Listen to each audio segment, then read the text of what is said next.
Okay. Show. I like to dissect girls. Did you know I'm utterly insane? Now clear your minds. Notice what scares you. They're coming to get you, Barbara. Kill you all. Drive you crazy. Kill you all. What's blood for is not for shedding. I'm not gonna hurt you. I'm just gonna bash your brains. Your suffering will be legendary, even in hell. The blackest eyes. The devil's eyes. Look at me, Damien. It's all for you. When there's no more room in hell, the dead will walk here. Well, a boy's best friend is his mother. Why do you eat people? Not people. Brains. The boogeyman is real, and you found him. Sometimes that is better. Welcome back to the Skewered Universe podcast. My name is Jeff.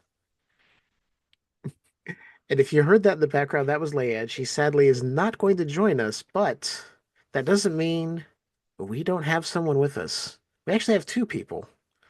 And as you know, this is February. We call it First Watch February. And in honor of David Lynch, we are doing Lynch films. Funny enough, these two fine gentlemen are also commemorating the life and work of David Lynch.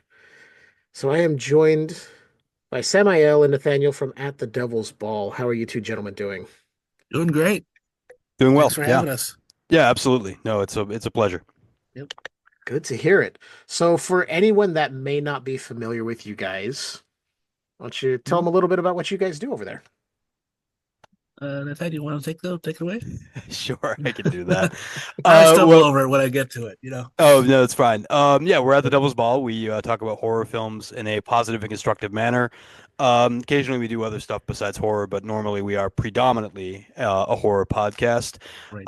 But our thing is we try to be positive, constructive. We figure there's already enough, older white guys out there on podcasts or YouTube or what have you, who are made an entire career out of hating everything. We try to, even if we don't like something, we try to find the up in there. You find the good in it, and yeah, give it a little bit of constructive criticism. And when we criticize something, which we do, we try to instead of saying it sucks or it doesn't work because it's bad, we say, well, maybe this could work better, or here's something that maybe they could have done instead.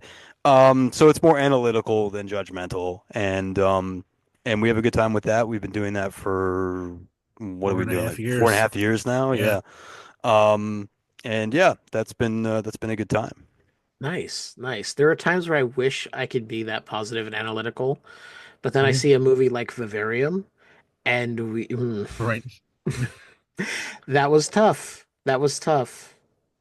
Oh, I think if there was anything that was, I don't think we've done a movie that neither of us have seen. Right. And so I think we go out of our way to avoid like that kind of experience. Like if it's a really terrible film, we wouldn't bother. Yeah, we wouldn't cover like Justice League, or... Right. That type of thing. I mean, something that neither one of us can find anything positive in. I would say the Zack Snyder Justice League guy. The other Justice League I actually think is kind of fun in a stupid way, but I don't think we've ever done anything that's been completely blind. At least one of us have seen the film. Right. And so when we so if there was anything that was truly terrible, and I think we both at least once have vetoed something that the other person was like, oh, I want to do this film, and I'm like, I hate that movie, and they're like, okay, we'll do something else.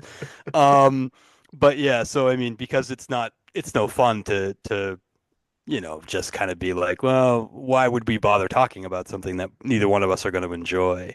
Right. So the conversation has to be, fun. I mean, we both have to generally want to talk about it. If we don't, it's kind of difficult. But yeah. And if it's something that the other one's seen and we have not, or vice versa, it can also be like it's fun to oh man, you haven't seen it yet, you're gonna love this part, or whatever.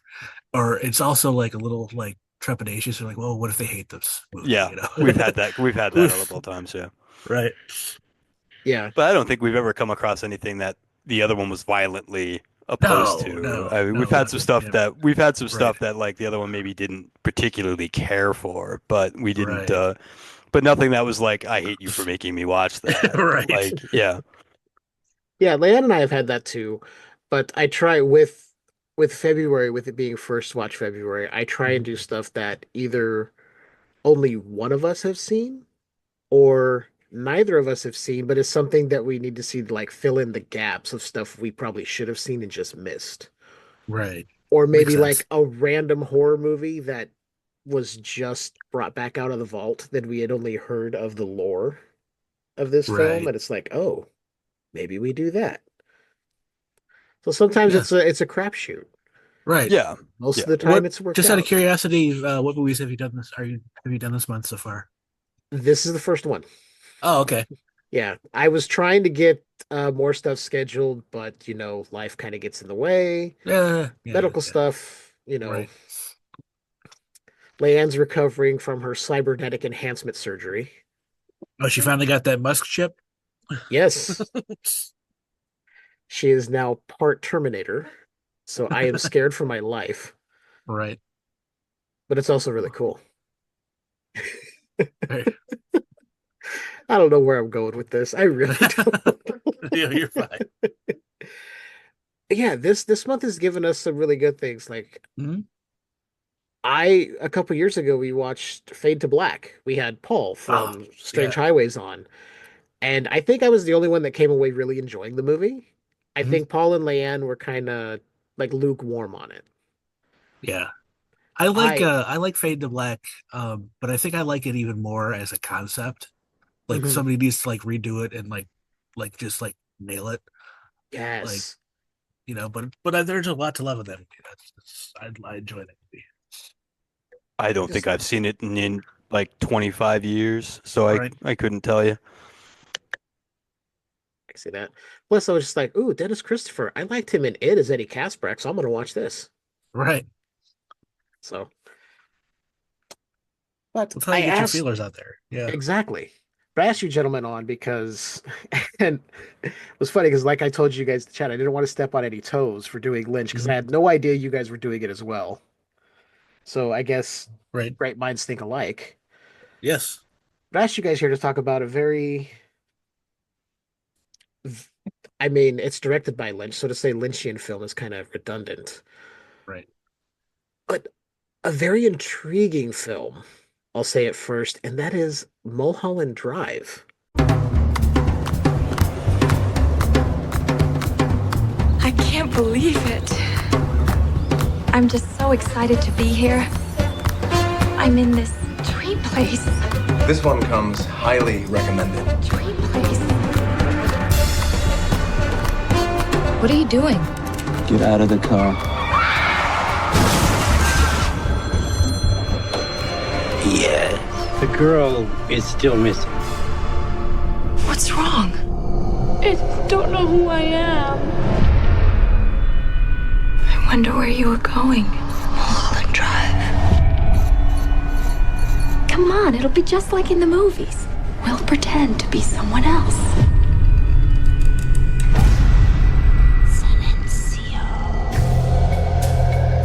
This is all an illusion.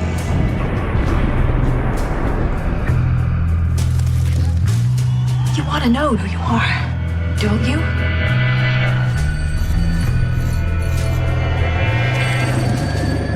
Where's this going?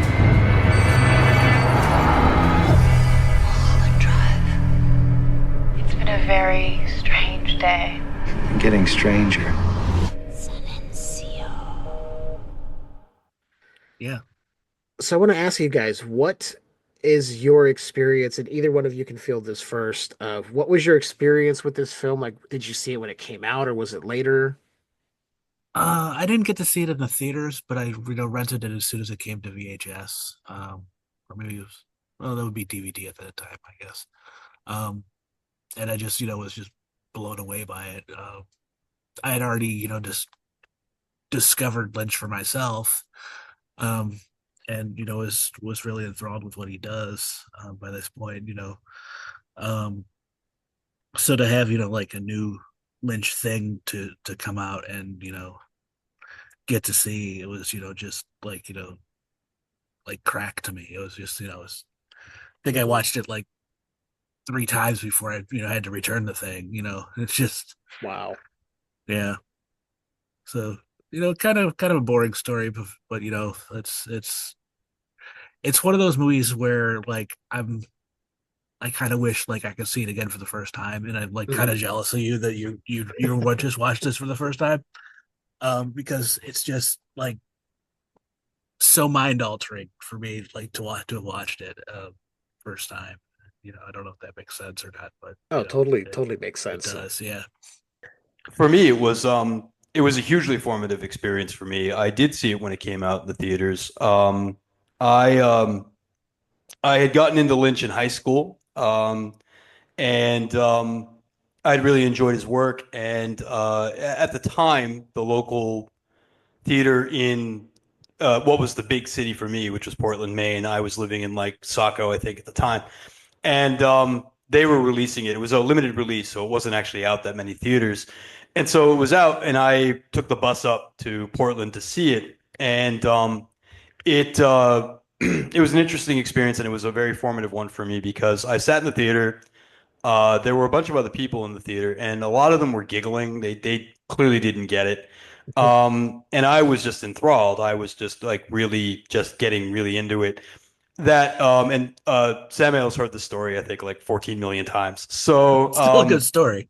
yeah, but so I went outside. A friend of mine who lived in Portland was going to come pick me up, and I was going to stay at his place that night, so I didn't have to take the bus back. This is, of course, before the days of Uber and Lyft and everything. So Right. getting home was actually difficult at like 11 o'clock at night.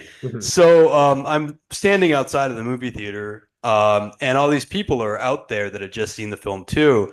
And they're all like on the door of the theater, there was like a review for the film, and they were like reading it and trying to, and like, somebody made a crack of saying, oh, did you just go see Mulholland Drive? And the person was like, yeah, no, I'm trying to figure out why.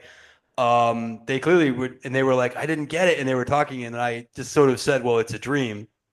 And they're like, yeah, it was like a dream. I'm like, no, no, literally a dream.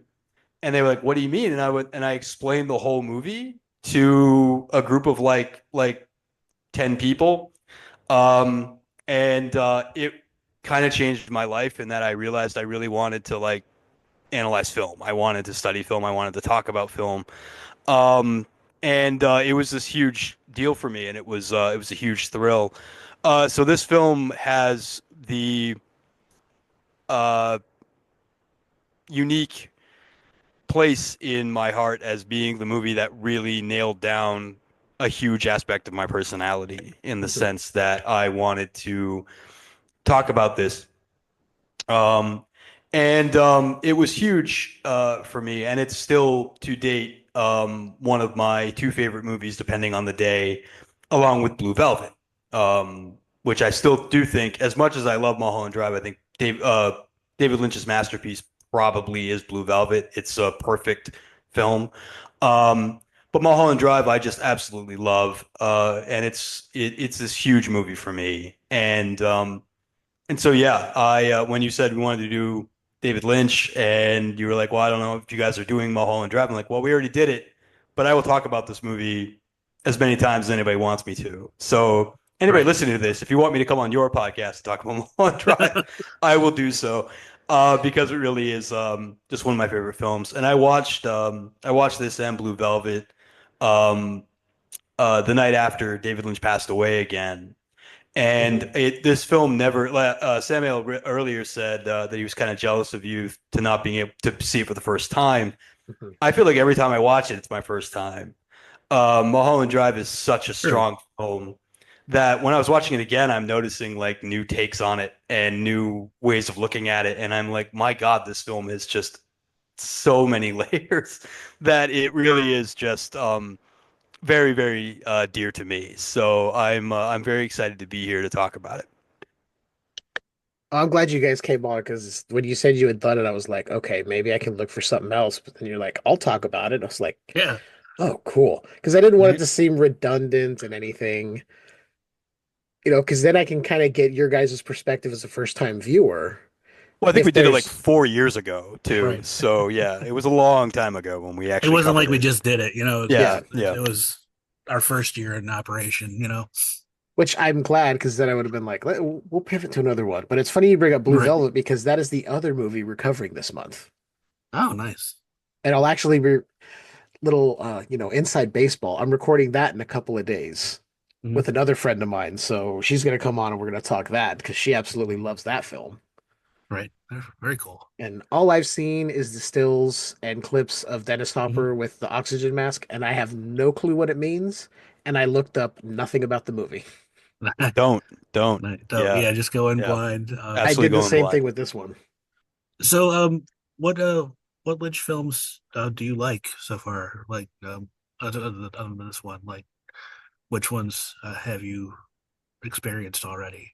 Well, the ones I have seen, I'll start off with the one that to this day I haven't gone back to because I think there's some critical watching before I can fully understand it, is Twin Peaks Fire Walk with Me.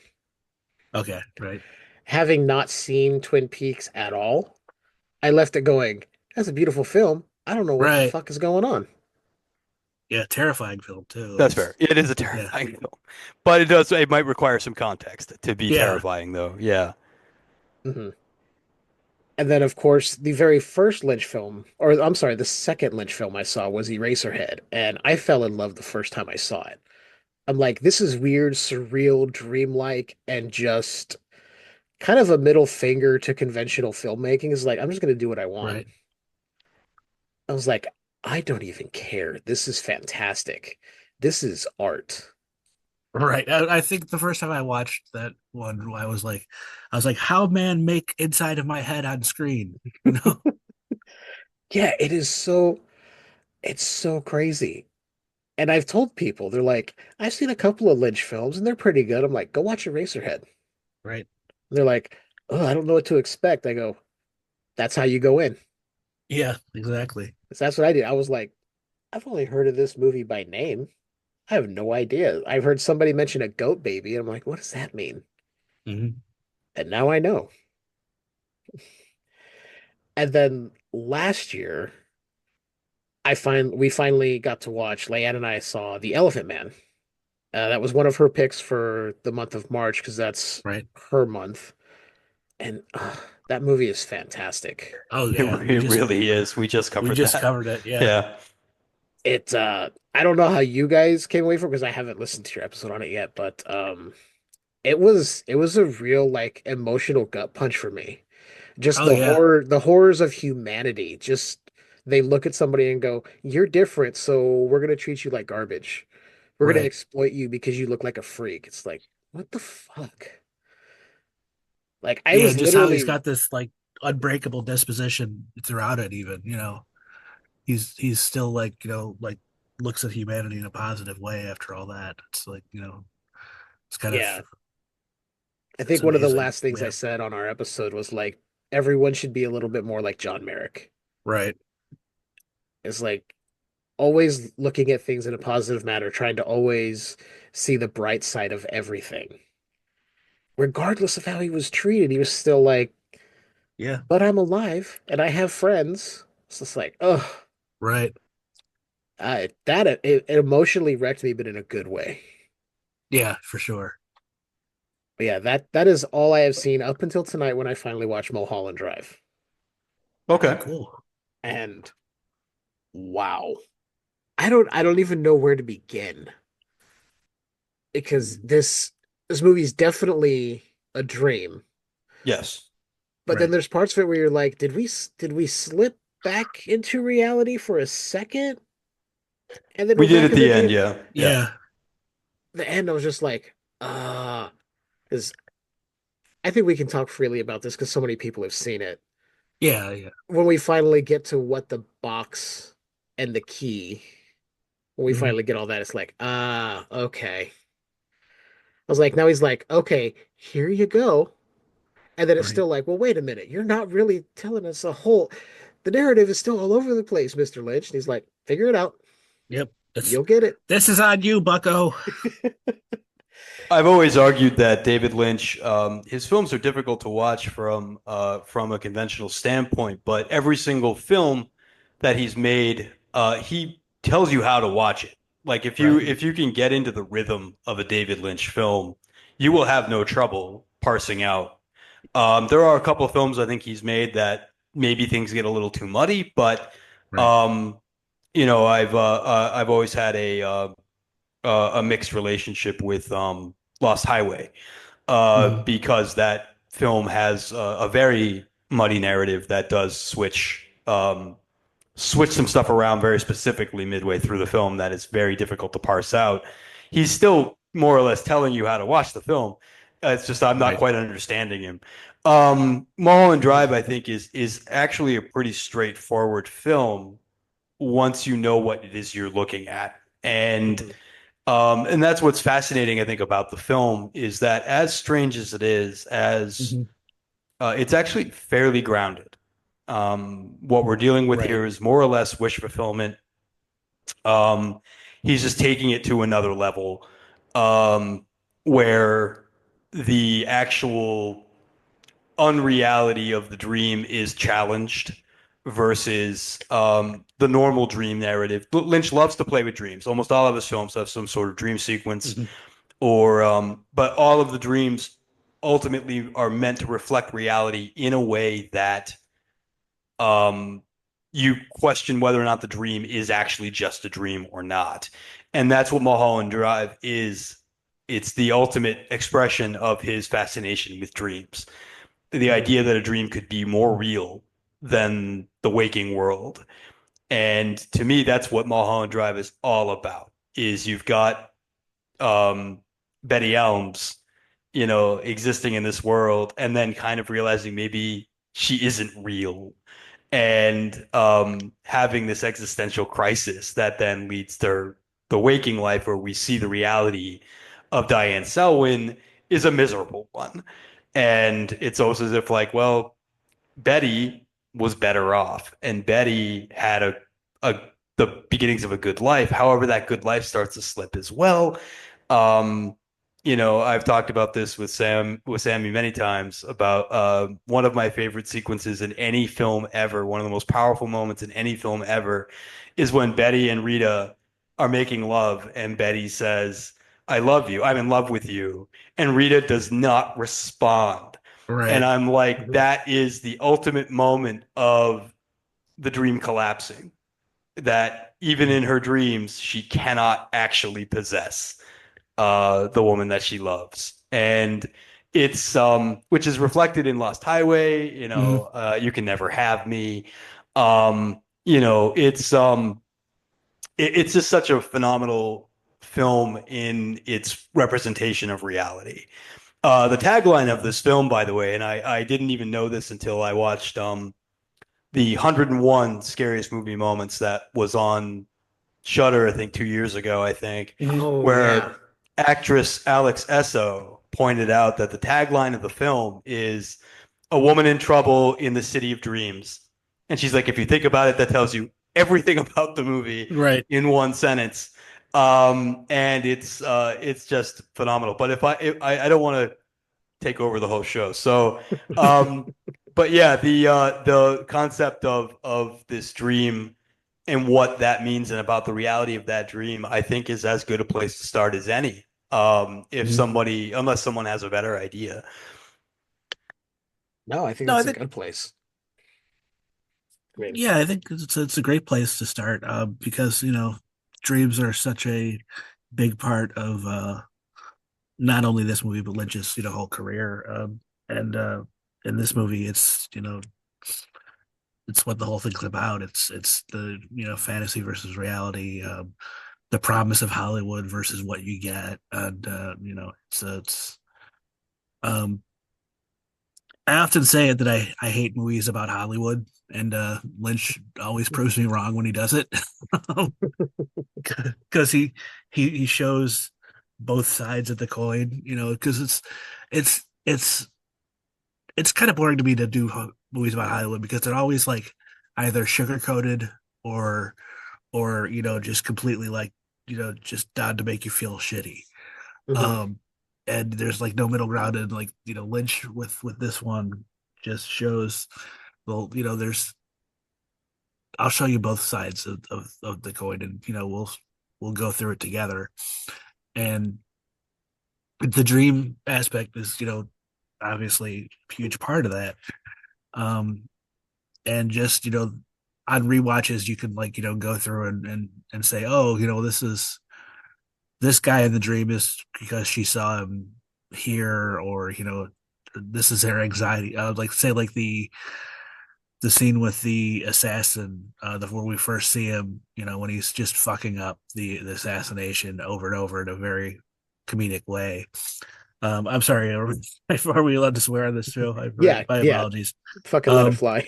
All right, my apologies. But you're seeing him, just ruin this assassination attempt to get that black book from that guy, and it's hilarious. But at the same time, it's anxiety ridden, and you realize that this is her anxiety from hiring this guy.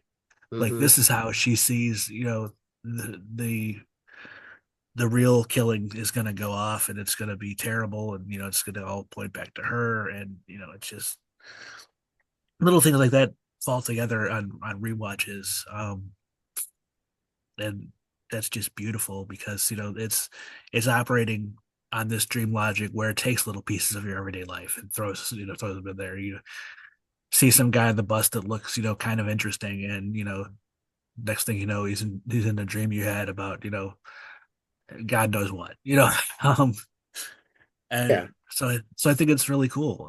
I think it's really yeah, not enough films like deal with dreams in that kind of way. Yeah, and that's fascinating to me. Yeah, and it's funny because you're seeing with Betty the dream of I'm gonna go audition and I'm gonna be an actress, I'm gonna be successful like my aunt, and then when she goes to the audition, the dude she's got to audition with is just the biggest fucking creep. Like, as soon as she walked in that room, I'm like, oh, it's James Cameron. And then I saw that guy and I went, oh, that's bad news. Right.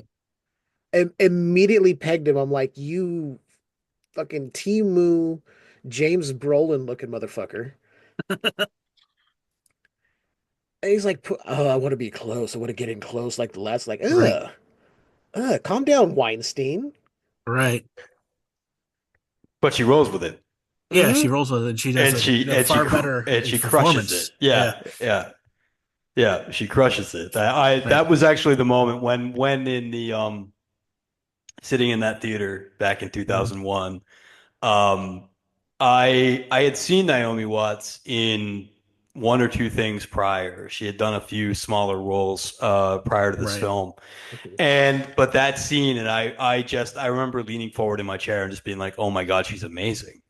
Because the levels of performance are so difficult to do, to be an actor acting as an actor. There's so much to it, but that she's able to kind of be Betty being somebody else. That's extraordinary. It's such amazing work, and it's such a wonderful scene. And especially since they put it, a couple scenes after. Or scene after, whether she's trying to run her lines with her, partner, and it's such a different performance. It's so much more hackneyed when she's practicing it at home, and to be able to play both those kinds of performances in the same movie is just some great acting. Yeah, Yeah, I went slack-jawed watching that. I was just like, wow. All right. Right. This is amazing and impressive and all the good things. Damn, Naomi Watts killed it. Right. It's just, but I think the entire cast, even from people that don't even matter, like the two detectives in the beginning, which for me, I thought, okay, there's going to be like a crime story element where they got to figure something out. Nope. No, there's nothing. Nope. Nothing to it. Yep. They show up. Robert Forster does his thing, kind of, looks over the city of LA, and then never seen again. If it had gone to series, that probably would have happened. Oh yeah, for sure. Yeah, that was the one piece of trivia I found out, that this was originally shot as a pilot for a series, and then more footage put in for a theatrical release. Right. Yep. Lynch was contacted, I think, by ABC to make a new show for them. And he put it together, and they didn't like it. Allegedly, they thought it was too weird, which is kind of funny. Why are you calling this guy? You called David Lynch to make a pilot, and then decided it was too strange. However, there was some sort of contractual element where Lynch was able to then go and shoot or reshoot it, because I think he reshot most of it. Because if you watch the pilot, if you see stills of the pilot, it looks like TV. And most of the cast, I think, is the same. But they so basically up until the point where I think Betty wakes up and is Diane. All of that, I think, was the original pilot. And then he reshot a bunch of stuff with better equipment and shot the ending for a theatrical release. And that was and then the film got a limited release. But that was all due to, I think, Lynch still having some sort of contractual obligation with a distributor or studio that owed him one, because they had screwed him over earlier. Like, it was David Lynch's entire career is bouncing from, more or less, after Dune, he's more or less bouncing around to small production houses that are willing to give him some money. And he manages to keep but they keep kind of messing him up, and so then end up owing him something, and then he kind of makes another film as a result. Mulholland Drive was kind of one of those things. I forget the name of the studio, I think, but there was somebody that was supposed to release 3 films of his, and they had released the previous 2. And so he was like, well, I've got this thing that I really like. And they were like, all right, well, we'll give you the money to do some reshoots and shoot additional footage. And we'll release it as a limited release film. It got some Oscar attention, I believe, at the time. If not the Oscars, the Golden Globes. But no wins. It didn't win anything that year. But I distinctly remember Naomi Watts getting some recognition from the awards people, which is what kickstarted her career. Right after this, she goes and does The Ring, and the rest is history. She has an actual hit after Mulholland Drive, which was not, I don't think it was unsuccessful. It wasn't a flop, but it certainly was not a hit at the time it came out. I don't think it could be. It was a limited release film. But it was critically adored. Most of the critics really loved it, and for good reason. But yeah, for sure. And it's funny that ABC would say, "This is too weird." They aired Twin Peaks. They knew what they were getting the first time. Apparently, you knew what you were getting into by asking Lynch to do something else.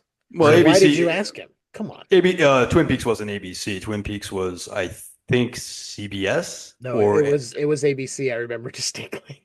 Oh, not to be like the correction asshole, but I remember the promos, because I remember the promos for Twin Peaks on ABC, and I remember the promos for It on ABC as well. So those things are burned into my brain. After the fact. Yeah, somewhere after the fact, CBS got the rights to Twin Peaks. Because I think it's on some of the DVDs have the CBS. One of those weird things where it airs on one network, but then somebody else technically had, or they acquired it later. But yeah, I remember it distinctly being on ABC, because it was one of those things that they were touting. They're like, coming up after Roseanne or whatever, the next episode of Twin Peaks. Right. All right. I stand corrected. I just remember seeing weird visuals and going, what the hell is this? And then, of course, I was too young at the time to watch it, so I didn't stay up late. And it's a hole in my Lynch watching, so I have to fix that soon. Oh, you're gonna love it. You're gonna love it. I don't know how you're gonna feel about. I don't know how you're gonna feel about season 3, because everybody has a different opinion on season 3. I love it, but the first 2 seasons are just television gold. That's what I've heard. I've heard it's sort of almost a 50-50 on the third season. Like it's either love it or hate it kind of thing. I'm like, I'll find out when I get there. Yeah. Well, I think it's interesting that Sammy, you mentioned Mulholland Drive being a film about Hollywood and Hollywood being a boring subject, which I agree with you. Usually it is. Right. What I actually had noticed this most recent time watching Mulholland Drive is that despite the fact that it's about Hollywood, and we talked about this a little bit with Twin Peaks, there is nothing to actually tie it to actual Hollywood. There are no actual pop culture references in Mulholland Drive. There's no mention of real films, other than a poster for Rita Hayworth. Right. Well, that's all the references are from the 50s. I mean, yeah, it's weird. Yeah. But he does have, I've always argued that Mulholland Drive is one of the 2 films that are, his main thesis statement about, his career. We had talked about this with the Return, Twin Peaks of Return kind of being the summation of his career as an artist. Mulholland Drive feels like the summation of his career as a Hollywood filmmaker. And he has his, you have the entire concept at the beginning of the film of the idea that the whole Adam Kesher storyline of, shadowy network executive people who are all controlled by this one guy who apparently does nothing but sit in this room and make decisions. And he's implied to be evil in some way. And they say, this is the girl, and this filmmaker is now told, no, you have to cast this lead actress or there is no film. And all of that, of course, when you think about it from that this is a dream that Diane Selwyn, a struggling actress in Hollywood, is having, there is this sort of excuse that's being made about her own failure as a character, like as somebody who hasn't been able to make it as an actor. There's obviously this idea of Betty is, mega talented. The implication is Diane is not. But I can't help but look at it as a personal statement from Lynch himself about his experiences in Hollywood and about the way networks, or in this case maybe networks, but studios have a tendency to kind of push their way into your work, and you find out there are major decisions you're not allowed to make, and so there is this condemnation, I think, of Hollywood as a system. That in the middle of all of this are, real artists who are trying to make something special, but the control is coming from above. And so there is this almost arch statement that he's making. It's, you mentioned earlier the Eraserhead being a middle finger to conventional cinema. I think that Eraser is just weird because he made a weird film. I don't think he actually was thinking about anybody ever seeing it. Mulholland Drive, I think, is his fuck you. It feels like a very specifically arch film in that sense. So was Inland Empire. Right. Inland Empire was a little bit of both, where he was making a very experimental film on purpose, but he was also taking some shots at the Hollywood system, who wouldn't, I don't think at that point, would give him any money. And so he was like, I'm just going to make this weird little experimental film, but it's also going to be about Hollywood.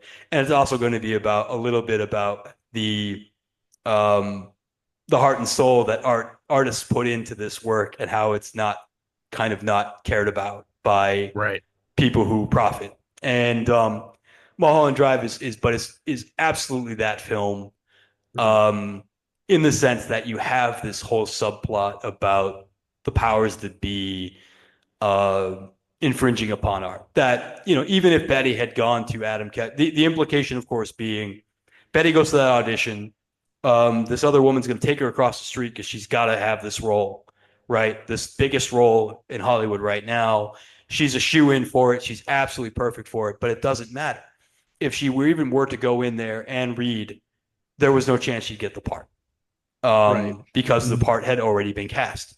Adam Kesher hadn't cast it, but the studio, the higher ups, had said this is the girl, and so all of that feels very specific to me of Lynch as a filmmaker, as a writer, as a director, kind of saying like this is kind of the reality of Hollywood, that all of the best intentions can just get destroyed by uh, those in power, and how unfair that is. But he also, because we're playing with dream logic, there's also a lot of, I mean, obviously, it's so.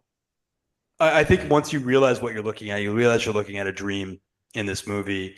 I think it becomes clear, that why Betty is sort of perfect, right? And everybody else gets punished. Right. Adam Kesher is, in real life, the man who stole her lover. And so his picture's ruined. His wife cheats on him with Billy Ray Cyrus. He gets kind of ruined, and he has to compromise and kind of come crawling back to his own production. Rita is, of course, completely dependent upon her.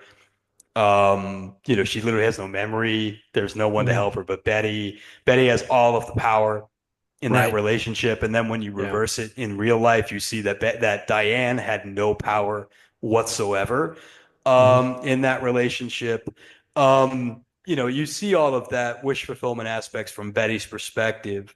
But I think Lynch is still taking more than one shot at how easy it is to fail in Hollywood, and that not necessarily being your own fault.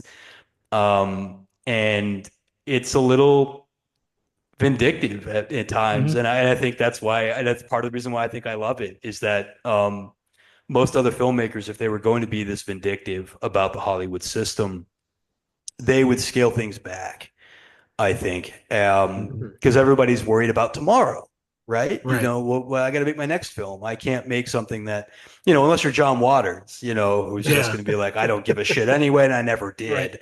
Cecil B. Demented, of course, being his, magnum opus in terms of fuck you, Hollywood. Yeah. He never gave a shit to begin with. You got to realize that Lynch's career, we talked about this when we did Elephant Man.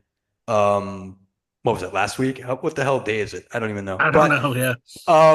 But we talked about Elephant Man, and when we talked about Elephant Man, we talked about the fact that Lynch had gone from making Eraserhead over the course of, I think, 5 or 6 years, scraping together money. He was literally like going to like scrap yards and like selling. He was working for a shed building company, I think, and putting very small amounts of money into making Eraserhead over the course of like 5 years. And his marriage ended. All these bad things happened to him, and so Eraserhead was very much a reflection of that. But Mel Brooks sees that film, goes out and champions him getting this gig for Elephant Man, Oscar nominations. Dino De Laurentiis then says, I'm going to give you a whole shitload of money to make Dune, and I'm going to make your life a living hell. Right. And it kills Lynch's career as an actual commercial filmmaker.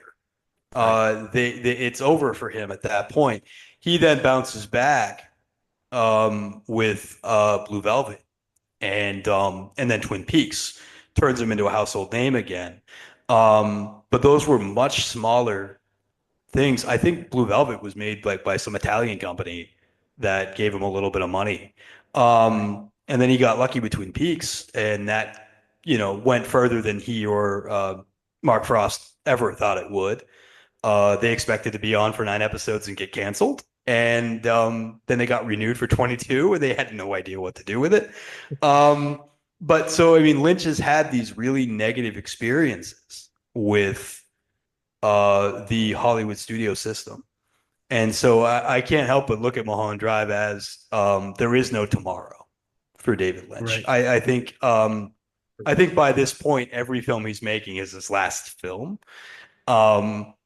And he, and I don't think he made another. He did no. He made Straight Story after this, didn't he, Sam? Yes. Yeah. So he did get another Right. studio picture in there, but Mulholland Drive what feels just like the summation of his entire feeling on the Hollywood system, and it's not a positive one, except Right. for the people on the ground. He clearly loves actors. I feel like he's Mhm. always Mhm. demonstrated he loves actors, and and he loves dreams, and he loves that kind of double entendre of what a dream is. Mhm. There's the dream you have when you go to sleep, but there's also the dreams you have for the future, the things that you want to accomplish, the things that mean something to you. And the two of them are technically have two different definitions as far as we're concerned, but to David Lynch, they're the same. And so there's this deep-seated affection for actors, for creatives, for people who want to dream, and then a vilification, a straight up vilification of everyone who wants to profit off those dreams. And to me, that is the heart of Mulholland Drive. That's where the dreams and Hollywood intersect as a narrative device, and it's a magical film for that in that respect. I'm sorry, I just went off on a whole tangent. No, that's Yeah, fine. That's yeah, fine. If you're not talking on a podcast, what the fuck are you doing? Right. that's a good point. Right? But yeah, I didn't bring you here to be quiet, Nathaniel. Right. But no, fair enough. Right. I definitely see that point, and it does feel almost like you know what? If this is my last film, I'm just gonna say fuck you to everybody in this Hollywood system that tries to screw me and these actors over. Because you Mhm. don't give a shit. You interfere with shit you have no business interfering with. And it's not just him. There's so many directors this happens to. There's so many actors it happens to. I mean, even Carpenter got fucked over by so many studios. Right. And it's just And like it, Lynch just kind and of it, was like, well, you know what? I'll be the one to call it out. right. And I think the fact that he has so many other artistic avenues he can take, um, really, helped him feel comfortable, giving that middle finger to Hollywood. Yeah, And he's like, what are you gonna do? Take away my ability to make films? Okay, I'll paint, I'll sculpt, I'll do whatever I have to do to get the music out of me, Yeah, basically. yeah. David Lynch went Um, on. David Lynch went out and made like 3 records, by the way. I don't right, know if yeah, anybody knows that, but yeah, yes, yeah. three He's a great, if musician. not confusing albums. They are very I strange remember, records, I but remember yeah, hearing Yes, about that, and I was like, "Is that the same David Lynch?" And I looked into it. I'm yes, like, "For sure, it is." Okay, yeah. There's no yep, there's no realm of art David Lynch didn't touch. Yeah, right. And just knowing that he his first foray into film was him sculpting a screen and having like a 16 millimeter loop play as an art piece, like just like solidifies him as being like I'll just by whatever means necessary, motherfucker. you know I'll get my art out there one way or the other. So I think that he's not afraid of being shunned by the system, or that upset by being shunned by the system. He's just like, okay, something else will come along, and it always did for him, for because sure. he's got such a talent, that he can't stay away forever. Yeah, I feel like they wanted to try and put him into a box of like, you're the weird movie guy. And he's like, I don't Right. fit in your box. Fuck off. I don't fit in any Right. box you're going to put me in. And if you don't want me to make a movie, fine. I'll go cut some records. I'll sculpt. I'll paint whatever I need to do. And then if I feel Exactly. like it, I'll make another movie. And you know what? You'll come calling me to do something else. Right. And they always did come back to him. So yeah, for the most part, yeah. yep. Yeah. I mean, he did make. He made Showtime a bunch of money with Right. Twin Peaks: The Return. Um, but yeah, I had a question for both of you. Then a little bit more, a little bit less thematic, but more of Mhm. a individual pieces of this film. But I'm getting the impression, I know this from Sam because we covered it, Mhm. and that he loves this film. But you had said like that you really ended up really loving the film. What was the moment? Like for me, I said that it was the audition piece. What was the moment for you that, for either one of you really, that made this film, uh, that made you love this film? What was the moment that really got you on board? There were two moments for me actually. One is when we see was it Kesher Mhm. go home after he's been told you're gonna pick this girl, that's it, and he gets a call while he's driving. She's like, "You need to come back." He's like, "No, I'm going home." Right. He catches his wife cheating, and he doesn't do the thing that you would see in most movies, which would be to be aggressive and try to fight the guy. Mhm. He just turns around after he rummages through the dresser, grabs a box of his wife's jewelry, and just goes to the garage, grabs a can of paint, and destroys the jewelry, and then gets his ass kicked and then just leaves. Right. I'm like, okay, you just made, because I was like, oh, he's gonna shoot. No, what's that box? He's walking. What the fuck is happening? Right. Because any other director, any other movie, that would have been a moment for like somebody getting shot or somebody getting beat up, him trying to be violent, and he was like, I'm just gonna do what I think is best. But of course, it's a dream, so she wouldn't really know how he would act at that moment. But is it a dream? Right. See, that's the other thing is I was thinking, Yeah. is this really him in this moment? Yeah. Because later on, when he's sitting there, when we see him with Camilla at the rat party, whatever it was, gathering Mhm. dinner at his house, he doesn't seem as one note as he does there. Like it could be an instance of he's so afraid of what's going on, but I took it more as in the dream he was just this one note, a little snarky, but nothing else. Whereas at the end, you see him a little bit more of this like smart ass manipulative POS. Right. So that moment was where I was like, okay, you subverted me here, and I appreciate that because it did not go where I expected. And then the end, where Mm. it's the realization and death of a dream. Right. And what I mean is realizing that dream is never going to come true, and then bam, it's all gone. And I just kind of went, holy shit. And that's where I was like, okay, everything about this is just gold. I'm sold. Mhm. I need to watch this multiple times now. Yeah, so those were the moments for me that was like, Mhm. okay, I mean, there's plenty of stuff in this movie to love, but those two moments that just one subverted expectations of what movie tropes are in Hollywood, Mhm. and then just the visual representation of here's the death of the dream, literally Right. by gunshot. I was like, fuck. I It think was I think the moment for me was behind the whole sequence of behind Winkies. Um just the guy, oh, describing his dream and, the tension being ratcheted higher and higher throughout that scene. Um and then, to have that huge jump scare payoff that, was one of the best jump scares in movie history, if you ask me. Top two for Um sure. Yeah. yeah, exactly. After Yeah. The Exorcist 3. Maybe those are the two. Yeah, yeah. Those are the two. Right. Yeah. I think that moment was a moment where I realized, I'm gonna have a lifelong love affair with this film. Um, the other was I already mentioned, the acting job that Naomi Watts is doing when she's doing the two different versions of the audition. And yeah, there's just like, so many scenes that just show different aspects of this film and different, feelings for different scenes. I mentioned, the assassination sequence where everything goes wrong and he ends up killing, the lady next door and the janitor and everybody else to try to try to cover up his crime. that moment, I was Yeah, laughing, it's but I just was like, this is hilarious. Yeah, it's funny, but it's also so uncomfortable, like you said, full of anxiety. You're like, right. oh, what the fuck? And then Yeah, and then he just kind of like jumps out the leaves through the window, just and like, I oh I god, sat there because you can see him looking like, what am I supposed to do? I'm like, go out the right, window, and then he goes out the window. I'm like, thank you. right, Like, yeah, because that's what I would do. right. But yeah, it's just, there's so many little scenes like that, like where it's just like, oh, I love you, movie, never leave me.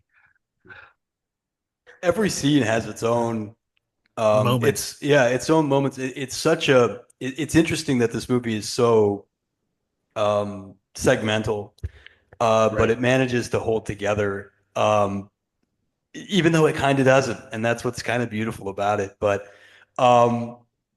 There is something so uniquely special about like every single character.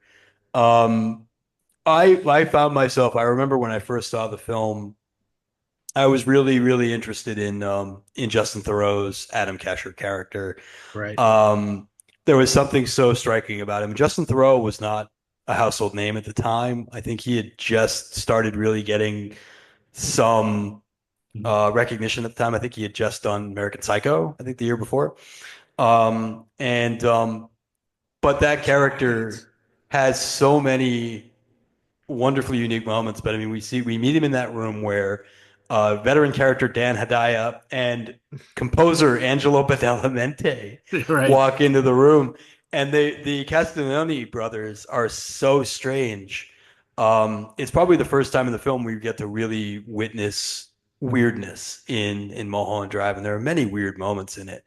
But that scene is so aggressively weird, and then you have that jump scare sequence in Winky's, which is when you first watch it, it's completely out of left field. It has nothing to do with the film. But when you rewatch the film, you realize that scene is telling you the entire film. He's making his point there, and that, like I said, almost every single time David Lynch tells you how to watch his movie, the Winky scene is him telling you how to watch the movie. But that scene is so uniquely scary. The other scary scene, and I guess if you guys don't mind, we can segue into scary stuff because it's obviously near and dear to our hearts over on At the Devil's Ball. But the jump scare is obviously the most scary moment in the film. But the other one that's much more subtle, there are two more that are much more subtle, but the one that always, every time I watch it, it gets another level of scary, which is he goes out to the ranch, Adam Kesher, and he talks to that weird man out there, and with no eyebrows, with no eyebrows, and the guy seems to barely blink, and the way the lights react to him, and he has that down home charm, but also at the same time he's being very threatening. But there's something about the line of "You will see me two more times if you do good." No, it's, well, you see me one more time. If you do good, you will see me two more times if you do bad. And there's something about the way he delivers that line that I'm like, and it's almost reverse of normal because you think it would be twice, if you did wrong. But there's something so otherworldly about it. There are so many weird moments in this movie, but outside of the Winky scene, which obviously is the most, but what were the scary moments of this film that really landed for you? I'm trying to think of a way to make that more specific, but I just like it, like breaking down these scenes. So, what do you like, Jeff? What was like the scariest otherworldly moment for you in this film? The one that stands out the most, it's the end, where the old couple from the beginning are now tiny and crawling under the door, and then just are full size and chasing Diane through her own house. And they're just smiling those same creepy smiles that they were in the limo at the beginning of the film, and just kind of scream laughing towards her. I'm like, this is fucking terrifying. Jesus Christ. No wonder she's screaming and then goes and shoots herself. Fuck. Yeah, and then of course, there's this wonderful metaphor too. But yeah, please continue. Oh yeah. I was just gonna say, I know there's a deeper meaning to it, but in that moment, I was just like, Jesus Christ. I did not expect it. It just kind of hits. It just ramps up so quick. I was just like, oh, fuck. All right. Thank you, Lynch. I just shit myself. Right. There's so many sequences that have that little tinge of the uncanny valley in them that just like crawl under my skin. Even the Club Silencio scene starts off scary, and then becomes like a very emotional scene. I mean, I don't know about you guys, but like just like Rebecca Del Rio singing like almost moves me to tears every time. It's it's a fascinating scene, but it starts off like with such like an otherworldly air, and kind of menacing, where you don't know what's going to happen next. You're like, oh shit, something's going to happen. Oh, I know something's going to happen, and maybe it doesn't. In the scary moments way, but very cathartic moment happens for our film in that scene. Um, That's and I the think moment. Yeah, that's the moment of yeah, realization. right, yeah, Yeah, exactly. yeah, yeah. And Oh, go ahead. no, I'm sorry. Go ahead. I didn't really have anything else. I was just gonna say the thing I like about that scene is, like you said, it starts off so sinister, and Right, there's this tension. You're like, what exactly is happening? And when he's calling out, it's like everything is a tape, nothing is live. You're like, right. oh shit, because dreams are sort of like a tape that's just on playback. It's not live. Right. It's not actually happening. You're And not hearing. movies are the same as well. It's just Yeah, and then Bingo. it Yeah. switches to this, just for me, this beautiful moment of Rebecca Del Rio just singing this Spanish cover of Crying. right. And I had to look it up. I had to pause the movie and look it up. So I'm like, I know this tune. I know what she's singing. I can't fucking place it. Why can't I place it? And then I looked, I'm like, Mhm. oh, no wonder. Yeah. But it was just so beautiful and moving. And yet at the same time, there's this underlying anxiety. Hmm. It's not huge, but it's just there. Like, is something big still gonna happen here? And then when she just stops and kind of falls to the stage, you're like, what? Oh, oh, okay. All right, Right. all right. Again, it's all on tape. Nothing is live. I'm Right. like, shit. Hmm. This is so good. But I actually want to find that song because I want to listen to it. I'm sure it's on It YouTube. was Like so it's good. Yeah, right. yeah. Rebecca Del Rio also blew everybody away with No Stars on Twin Peaks: Yeah. The Return. Which that was also the first time I watched that episode. I had literally cried while she was Right. singing it. It's such a beautiful Oh, same. song. Yeah. Um, I can see that. I can yeah, see it's that. such a beautiful, beautiful And song. But when I was looking that up to catch what song it was, I did read Hmm. that apparently Lynch had a recording of her singing that from like years prior. And it was like, you know what, that would work for this. yeah. Like, you fucking genius. Mhm. Right. Genius. But for me that scene always ended up with uh the very strange realization for Betty. The she begins to shake. And the two are confused, but there is this moment as they watch this whole thing that they realize, maybe we're not who we think we are. Right. And the idea that we're waking up, the world is ending for us, and we are not going to be who we are now, is such a terrifying moment. The idea that that could, at a moment in which you have this reality shaking moment, and then you're realizing like it's gonna end, you know, Right. um, the Everything's falling light. apart around you, and Yeah, the you're life you took for granted is not real. That you may not be permanent. What do you guys make of, by the way, the last shot of this film has the Betty and Rita like looking at fireworks. right. Do you think that they remain together in their other world, or are they permanently destroyed? Like, do you Um, think? Hmm. I think I'd like to think that they're together in the void or whatever, but it's hard to tell for sure. But it's just like so many of Lynch's films like end on a hopeful note. Um, that I think that's probably what he was going for, but I can't say for sure. I'd like Yeah, to think so. that's how I feel. And then you Yeah. see it, and you're like, okay.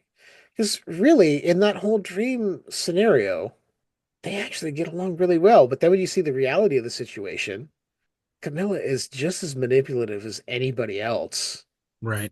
And I'm like, oh, it's mm, it's one of those things you're like, I'd prefer you two staying together in the dream world where that's just you two being happy, because real life fucking sucked. Right. But on I the other actually, hand, yeah, she, Rita doesn't have any agency in this dream world. She doesn't even yeah. know who she is, Hmm. let alone who she is, We or don't, we never what. find out. Yeah, Yeah, yeah. Yeah. Which I Um, think is cool because I think, again, any other director doing a film like this would have hmm given it up way too early, given right, us some kind of bullshit thing about who she is. I like the fact we don't ever know because right, it keeps Betty in this world as the hmm one who has all the control. She has all right, the power. She controls it all, not like in the real world where it's all Camilla and Kesher. right. And she's just there as somebody to be used and for Camilla to run to when she needs a break from everything else and then go back to her normal everyday doing whatever. that's right. Yeah, That's why I think the film is actually they're not together. I think in reality, right. I think they're my opinion is that this is a tragedy. hmm Um, this film has been compared to Lost Highway many times, which is another film that ends on a rather bleak note. Right. Um, just the other day, I was talking to Sam at a house party that was here, where I felt like I maybe started to understand Lost Highway a little bit more in the sense that it was like a Faustian film. Right. Um, and and that like, somebody hit, but the trick of it, the fun of it is that you don't necessarily know who made the deal. As far as the Faustian bargain, here we do. We know that Diane arranged to have her ex-lover killed, um, and that she made a deal with some unsavory people to make that happen. She sold her soul. Right. Um, and so the dream is that soul having its last hurrah. Um, I think that the Rita of the dream was never real, and that was a fabrication of the reality Betty Elms had created for Diana created for Betty. And so I think that the film ultimately has a tragedy. Um, by the way, I wanted to also point out, I don't think Badalamenti hmm ever did better than he did in this film. The score of this film is unbelievable. Oh yeah. Um, Mhm. but maybe some of his work in Twin Peaks, I don't know. Right. Like it's debatable. It's those two though, in my opinion. I'm kind of partial to Fire Walk with Me because Yeah, I think the Pink Room is one of the best tracks ever put down. yeah, yeah. There are some amazing pieces Yeah. of music he made for Twin Peaks, Right. but um, I remember when Angela Badalamenti passed away, I watched Mulholland Drive immediately because I was like, that's the one. And Right. but the score at the end of this film is so sad. Yeah. It is so tragic that I'm like, Lynch is making, I think, ultimately a statement about, earlier on, Jeff had mentioned like the death of the dream. I think this film is while he's being arch about his Hollywood system, he's also saying it's done. Like it's to a degree saying like, at the end of the day, the dream is it while it's not just a dream, the dream only takes you so far. Reality won't let the dream be. And to a degree, that's Diane's fault. Diane loses hope and makes this deal that will um, destroy her soul. And I think that's the way I view the film itself is almost not quite Faustian, not the way Lost Highway is at any rate, representationally Faustian. Um, Betty sold her soul and she Yeah. sold out what makes her special. And so I look at it as that, but I wanted to get you guys' take on it because I know an ending that is often, I think, is discussed as, and I think it's really sweet that both of you think that they're together forever. No, I said I wanted them to be. Yeah, wanted them to be, yeah. No, Yeah. and I agree. I mean, Yeah. and I do agree with that. I think that we do love Betty. Right. I think that we do love Rita. Um, and we want to see them happy. Right.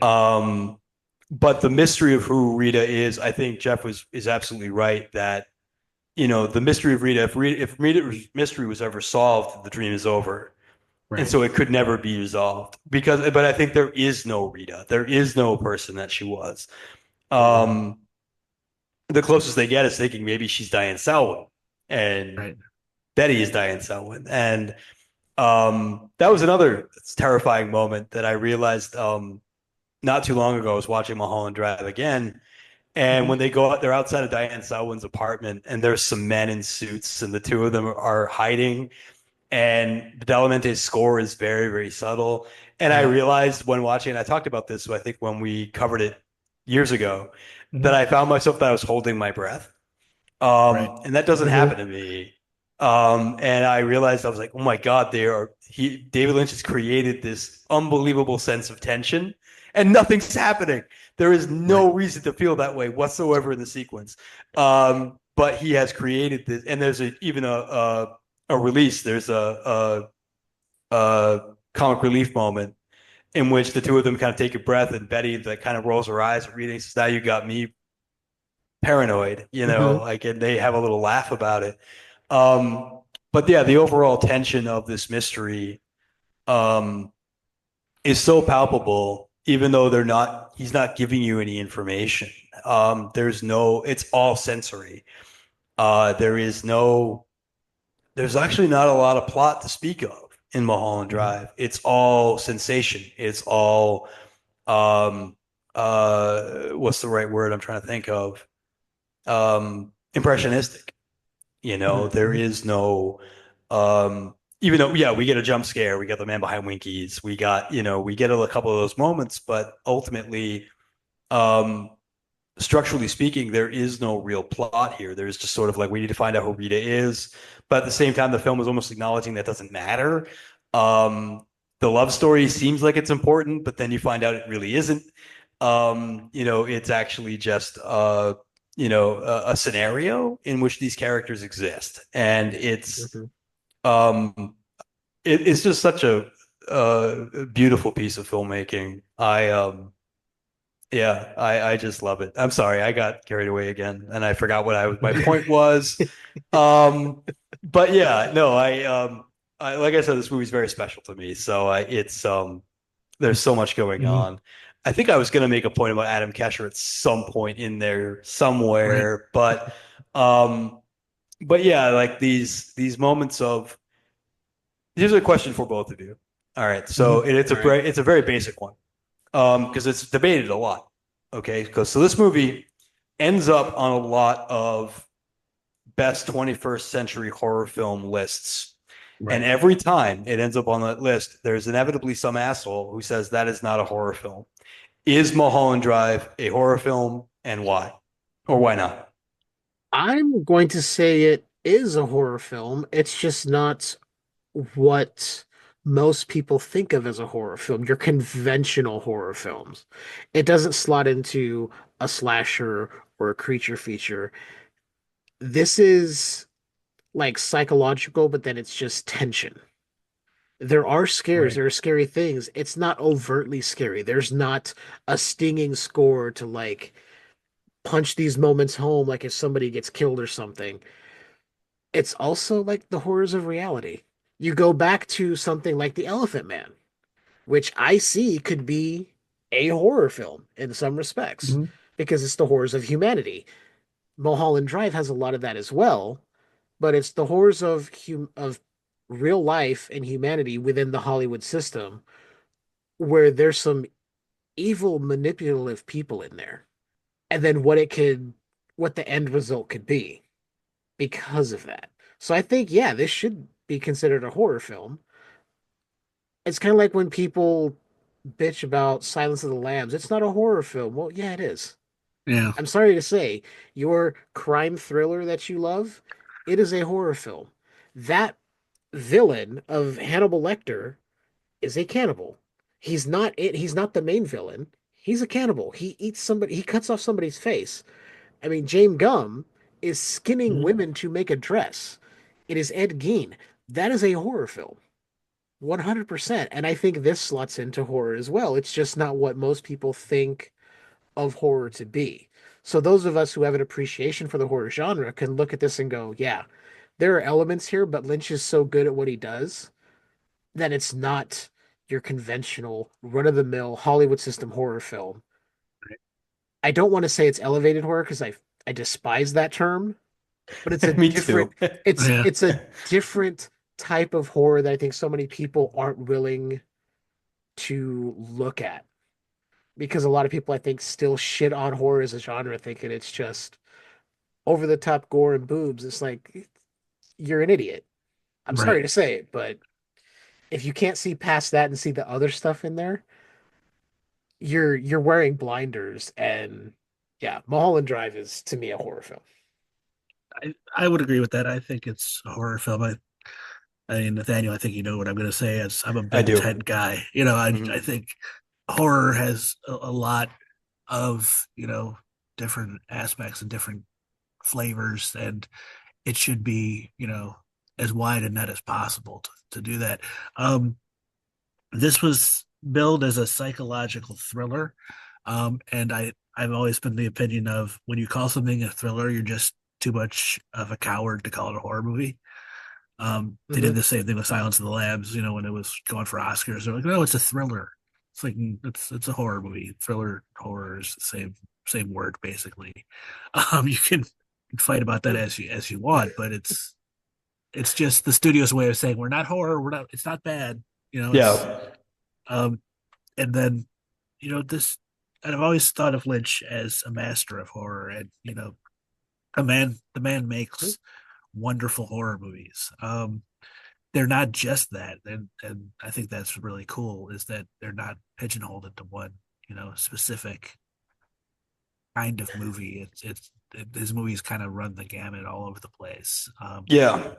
And that's what makes them so special in a way, because they're not just nonstop horror or nonstop comedy or nonstop just opaque craziness. There's a lot more to them when you dig down into them than just one thing. So I don't know. Maybe I'm also taking the coward's way out and saying it's not just a horror movie. No, but, I think I think that's valid. Right. Because when I say yes, it's a horror movie, I'm not saying that it can't slot into a couple other genres. Right.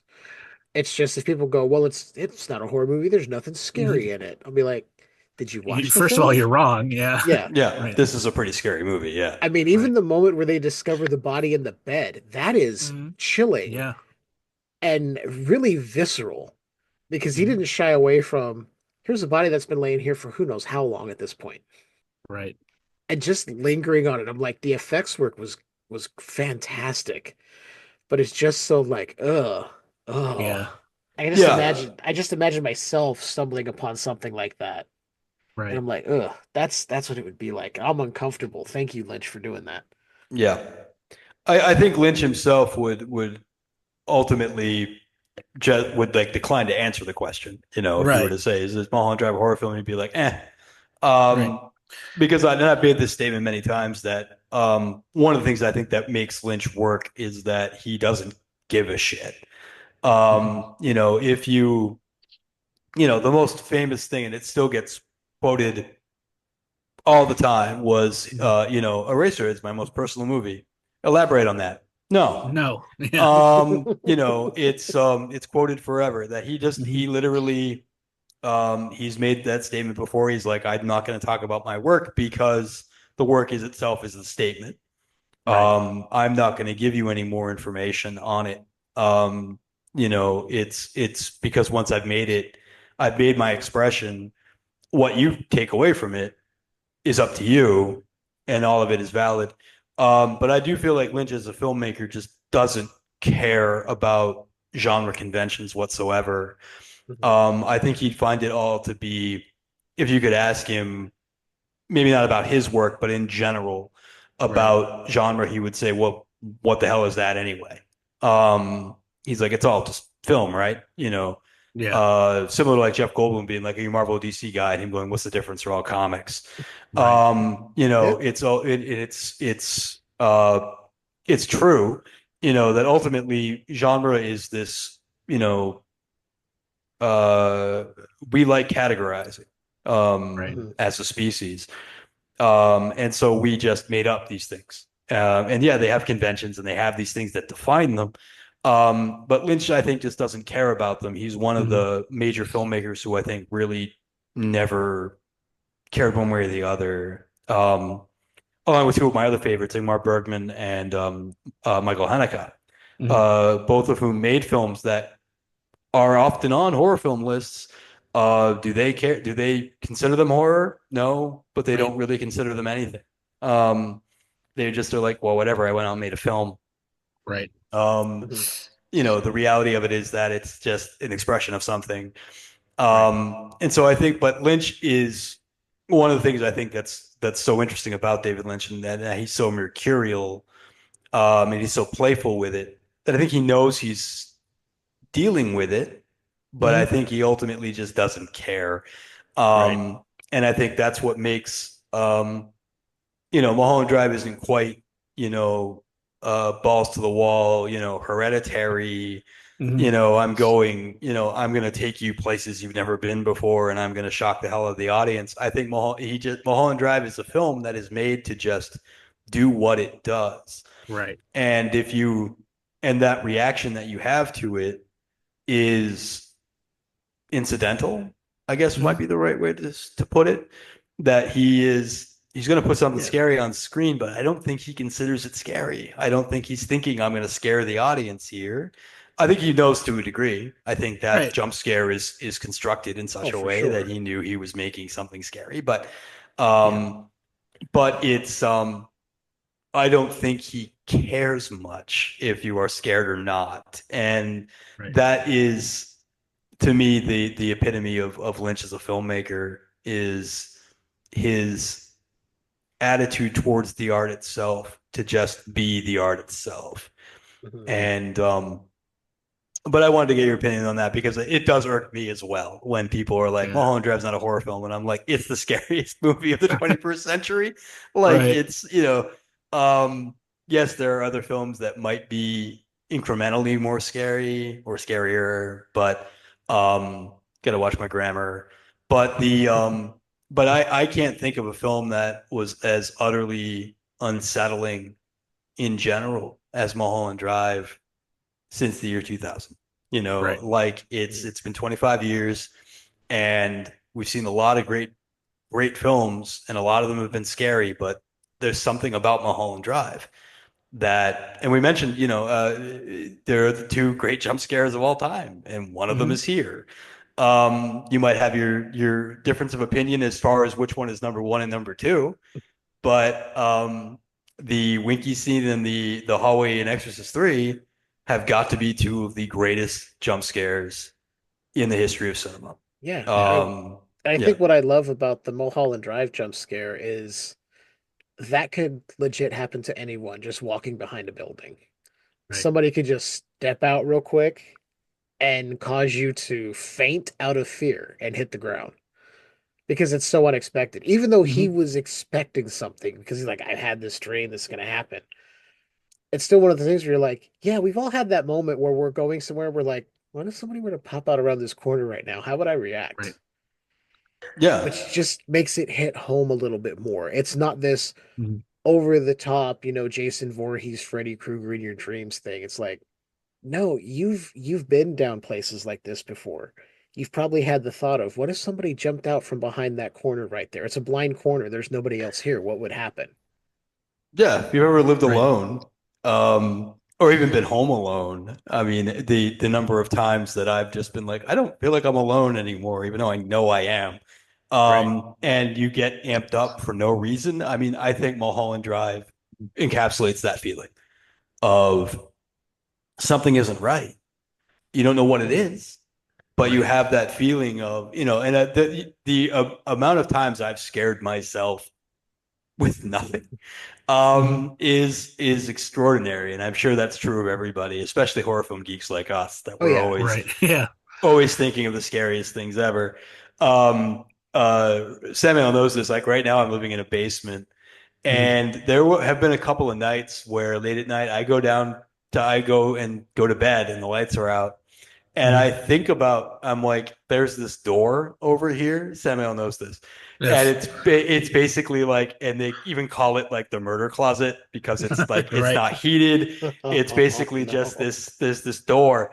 And I have more than once just thought, what if someone knocks on that fucking door? Right. And it's, That would be your own personal Winkies moment. yeah. And so of course I'm laying in bed and I'm going, what the hell are you doing right now? Like, do not do this to yourself. Think about anything else and, be like, hum a song or something, bro, because you're going to freak yourself out. But yeah, I mean, those moments happen, but I think you're right, Jeff, that what works about the scene, what works about the scary parts of Mulholland Drive is the idea that it encapsulates a general feeling of anxiety that you can have when nothing is wrong. You just you can just think about something and suddenly you have this whole gamut of emotions that can go and lead you anywhere. And Mulholland Drive manages to encapsulate a general sense of unease that I think many of us feel just being out in the world. None of this makes sense at the end of the day. If you think about even the things we take for granted, the firmament of a sidewalk, the door in front of your house. There was recently I think it was Megan Navarro mentioned on again, I think the 101 Scariest Horror Film Moments, talking about the movie Us and talking about what makes home invasion films work is that she's like, if you really stop to think about, and I'm probably scare somebody here talking about this, but so I apologize. But she's like, if someone wanted to get into my house right now, could they? And the answer is probably yes. At any given time, the illusion of safety that we have in our homes is a very palpable thing, but you are really not as secure as you think you are at any given time. And I think Mulholland Drive it applies that to reality itself. That the world around us, if you really think about it, doesn't actually make that much sense. It's not as secure as you think it is. Your grip on that reality is not as strong as you think it is. And I don't think I've ever seen a film that in my entire life that encapsulates that feeling of the world around you maybe isn't as secure as you think it is as Mulholland Drive. It is such a powerful film in that sense. I'm rambling again. I apologize, but yeah, it's this, and that's why I think it's the scariest movie of the 21st century is because there's no other film that encapsulates a general sense of fear and unease about the world around you in the most mundane of ways. Mentioned Freddy Krueger presenting this idea of a fantasy version of that in the world of the dream you can be killed by a guy with knives or whatever. The horror film works on the exceptional level. Mulholland Drive is mundane. The most magical thing we have is like there's this homeless guy behind Winky's what essentially is a Denny's who might have magical powers or maybe he doesn't. We don't know.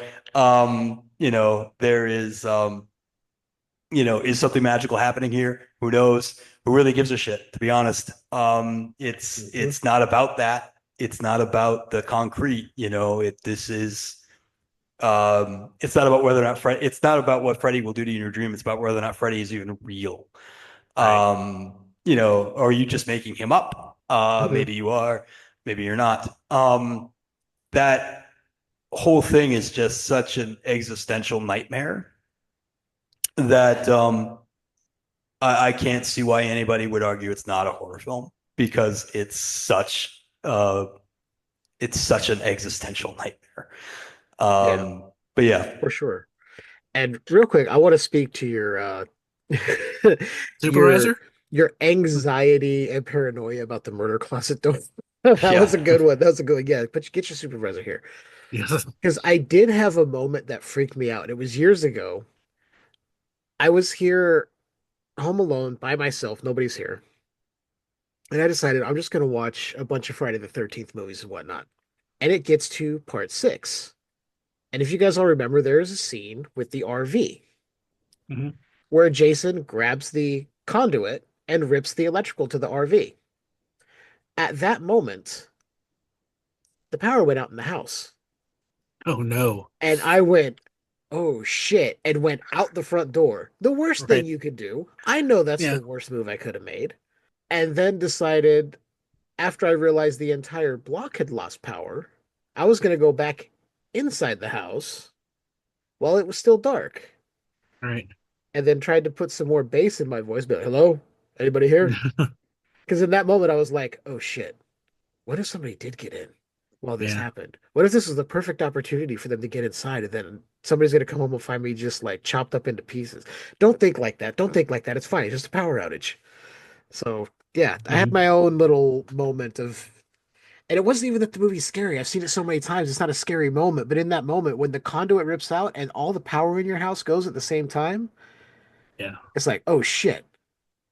Yeah, Lynch would have something to say about that because it's a moment of coincidence, and he'd love to talk about that, I'm sure. For sure. Yeah, that's what I mean. You mentioned the finding of Diane Selwyn's body at a certain point when you reach a certain age and you live alone. I mean, that's potential reality right there. Right. I mean, like, Mhm. there's an episode of 30 Rock that satirizes it as a joke, but where Liz Lemon is considering going out with a lesbian because the Mhm. lesbian says, well, you don't want to end up choking alone at home and no one finds you for 3 days. And Right. then it actually happens to Liz Lemon where she ends up choking and she ends up like, and so she goes out on the date with the lesbian, even though she's not Right. into her. But the joke of it is that, but I'm like, in real life, that is, more than Yeah. once in my time of living alone, Mhm. I've thought about, I could slip and fall getting out of the shower and nobody would know about it for 3 days. Yeah, and Yeah. The only I one who think might notice is Sammael because I'd be late for right, an appointment, right, like, right. But No. I think Lynch really has interest in horror because it's part of the worldly experience. He's really interested in recreating and speaking upon the mysterious aspects of life. And what gets us afraid is usually something mysterious or something unknown. And if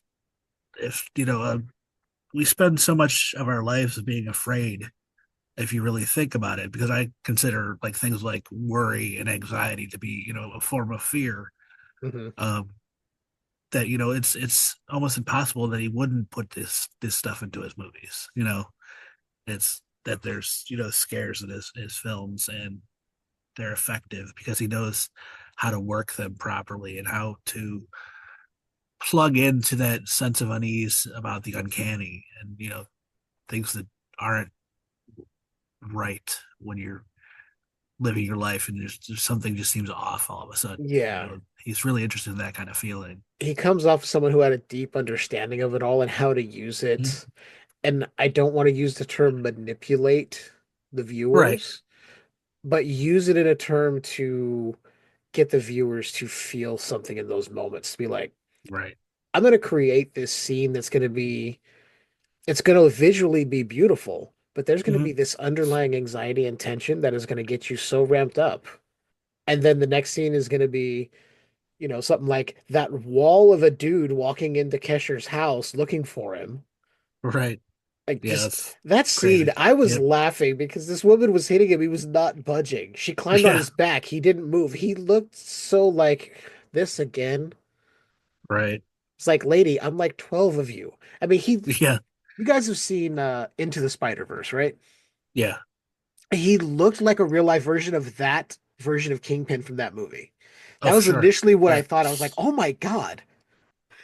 I don't know where Yeah, they you're right. found that man, but it was Right. perfect. And the fact that he punched Billy Ray Cyrus in the face, I commend that. Right. Yeah. Yeah, who doesn't like that? Yeah. You mullet bastard. I like the cliche of the pool boy too. I've always Yeah. liked that, he's sleeping Right. with the pool boy. But the pool boy I don't think usually looks like Billy Ray Cyrus. But No. No, yeah. but his line of what did he say? Just act like it didn't happen, and you'll be a lot better. Something like that. I'm just like, Yeah. you Just don't forget get you ever to, saw it. yeah, Yeah. just Yep. forget you ever Yeah. saw it. It'll be easier. I'm like, no, you don't get to speak. But immediately she's like, "What are you doing home?"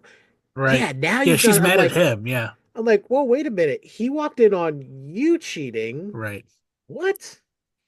I don't get the impression it's that just- he was a right. particularly good husband. Oh, but, no, no, no. Right, yeah. In that moment, we're not too sure. So I'm like, Yeah. And then later Mhm. on, I'm like, well, it seems like you both are pieces of shit. So Right.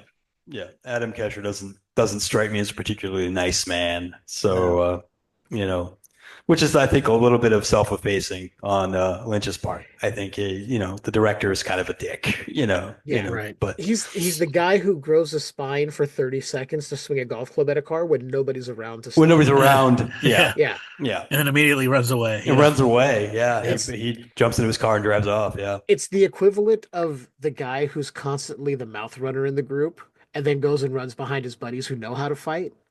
Right. It's that type of personality. I was like, I know people like you. You don't have a fucking spine until nobody's around, and then you still run away from it all. You act tough, but you're nothing. Yeah, I don't know what more we could say. There's just so much to this movie, and like I said, I want to watch it again several more times. Right. Like I said, every time I do, there's something There's else. something new. Yeah. Yeah. There's something else to notice. There's something else to obsess over. It's such a, we've covered just about everything. I think that, every actor in the film is just disappears into their role. I would actually challenge anybody now that, obviously Naomi Watts is a household name now, but go back and watch this film again and see if you can forget it's Naomi Watts, because I bet you can. Right. She just inhabits this role in such a way that every single time I'm noticing new little bits of nuance. It really is an all-time great performance. And I think it's overall the strongest individual aspect of Mulholland Drive is Naomi Watts is just a radiant sun in this movie. She's just she just turns up that energy to such a way that's almost blinding. And there's a reason she became a star, and I love that Naomi Watts has talked about it many times that she was a waitress. She had done a couple of films. She was not getting calls. She was doing audition after audition. Nothing was happening. And then she said David Lynch, for some reason, saw something in her, cast her in this part. And the rest of her career, boom, and now she's won Oscars and, and has never forgotten where she came from. She still occasionally does a horror film or two. It's, they're not very good. Don't go out and watch most of them, but she's good in them. I'm only thinking of there was the movie she did about called Shut In or something. It wasn't very good. But she actually did do the both remakes of Funny Games and Goodnight Mommy, and she was great in both of them. Right. But I know there might be some people that disagree, but especially with Goodnight Mommy, but which is a polarizing film anyway, I think. But no, definitely recommend this and the remake of Funny Games if you want to see Naomi Watts just fucking crush it. Right. Sam, you've seen the Funny Games, right? You've seen both of those? Yeah. Did you like the remake of Funny Games? I know there are people that are like, I hate that movie, and then they love the original, but yeah, I enjoyed it. I mean, it's still kind of in my why did they remake this pile? But I think yeah. I think everybody has that. But Michael Haneke Right. himself was like, Yeah, we're going to remake and that's why it. like he Yeah. addressed it, you know. Yeah. They're like, we're going to remake it. And he's like, well, I can just do it. I speak English. And they were like, all right. Right. And so he went and made the same film Yeah. with American actors. Yeah. Right. But it still works really well, I think. Oh yeah, for but, sure. Yeah. But I do agree it's not the original, but there's something uniquely special about the original. But Naomi Watts is great in the Funny Games remake. And she's not alone in being great in that movie. But I will say, oh, you'll love it. It's great. It's a fantastic film. Not an easy watch, but right. Hey, I've sat through Martyrs like 4 times. I think I'm okay. Okay, yeah, you'll be fine. Yeah, yeah. Martyrs is a little bit more intense. Funny Games is more emotional than. Well, not that Martyrs is not an emotional film, but Funny Games is whereas Martyrs still wants to go there. Funny Games is more reserved, but. Yeah, and that's not me going like, "Hey, I've sat through this, so I know." Like, it's just me saying, I willingly put myself through Martyrs. I think at this point, it's like, I can willingly subject myself to some pretty harsh shit. Yeah, right. Yeah, Martyrs is still to this day as far as I'll go. I can't go any further. I won't watch the remake though, because I have a feeling that it's terrible. It's a uniquely terrible film.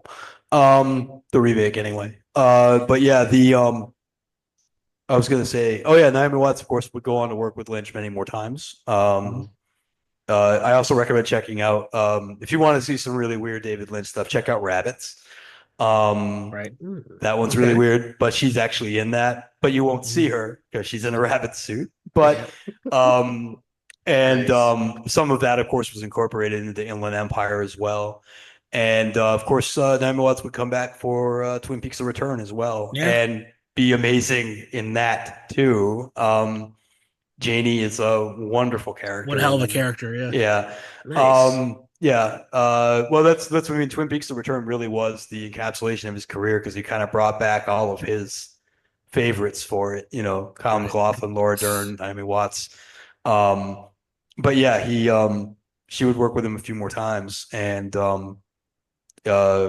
great results each time. Two great results each time. Yeah, he really got her, I think, as a performer.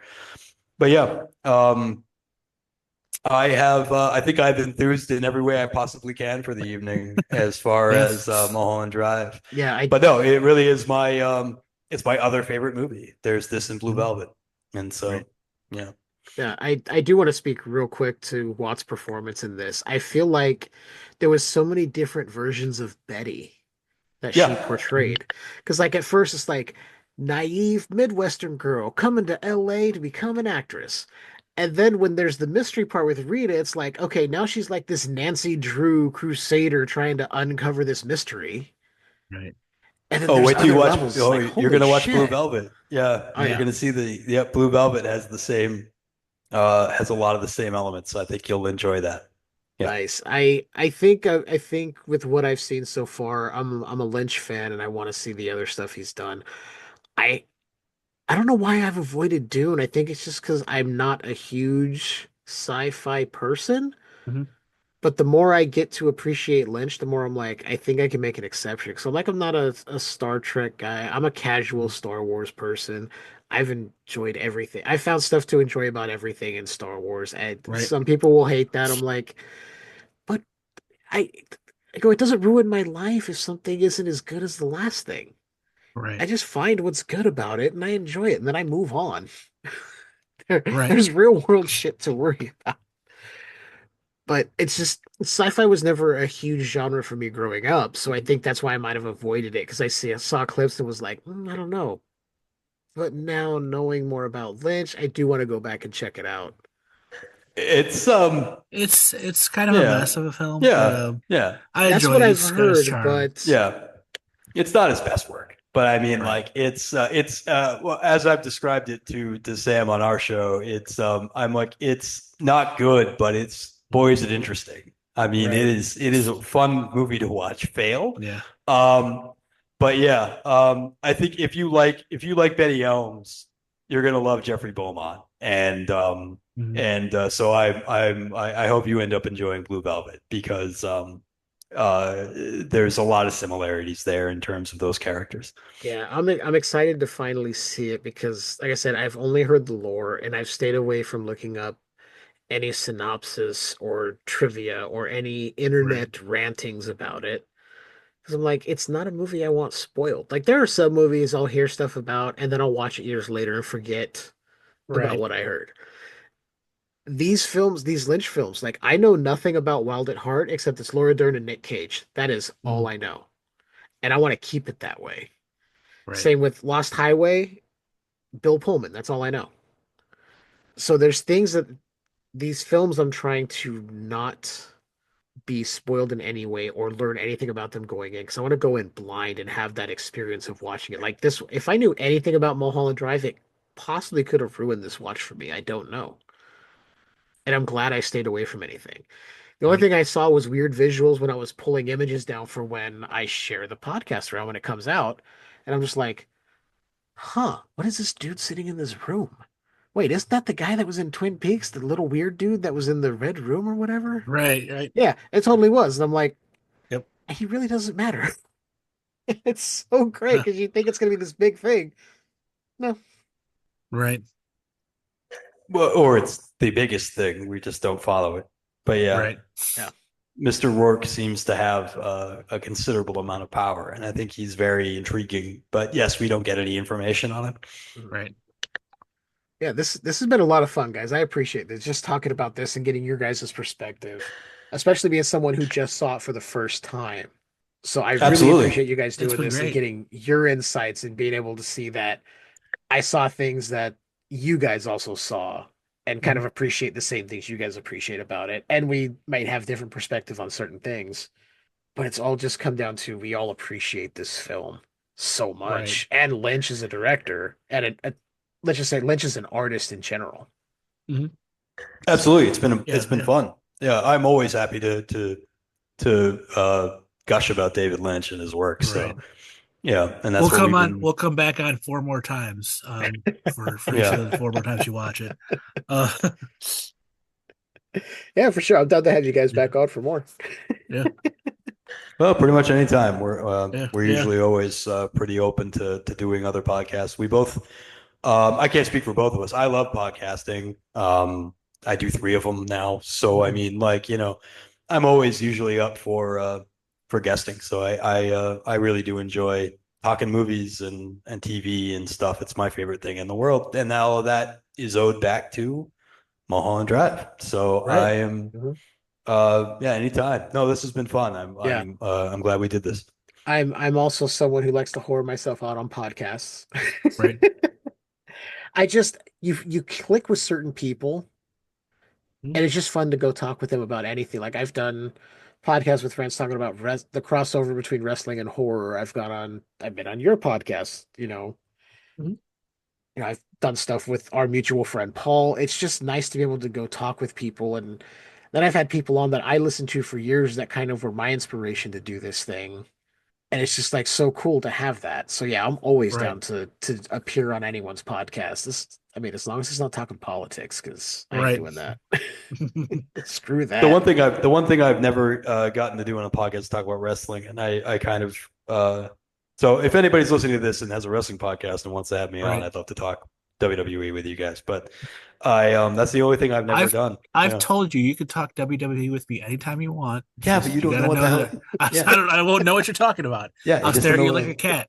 Yeah, but no, I've never had the opportunity to do that for a podcast. But no, this is fun. Yeah. So I'll give you guys the floor here. Plug your. I know you did it at the beginning of the show, but I want to let you plug it again. Tell everybody where they can find you and all that good stuff.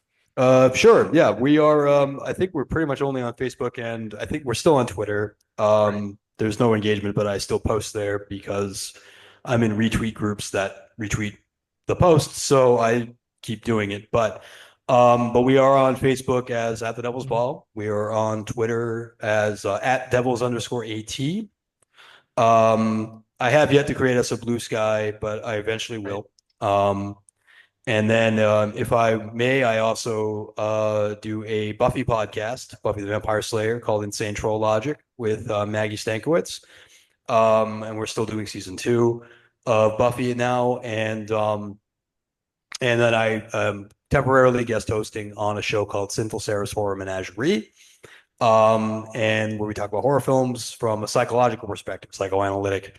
But yeah, that's where we are at the Devil's Ball on Facebook and Twitter, and I think generally speaking, anchor.fm/Devil's Ball.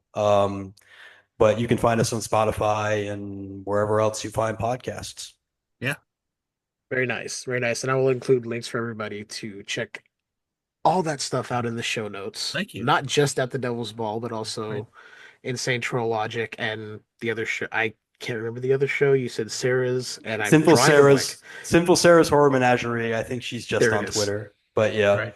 Still, I'm going to share it around. It's stuff you're working on, so I want to No, I make sure appreciate everybody that. hears what you guys have to bring to the table because it's awesome. Sure. Thank you. And yeah, again, thank you guys for doing this. I really appreciate it. Absolutely.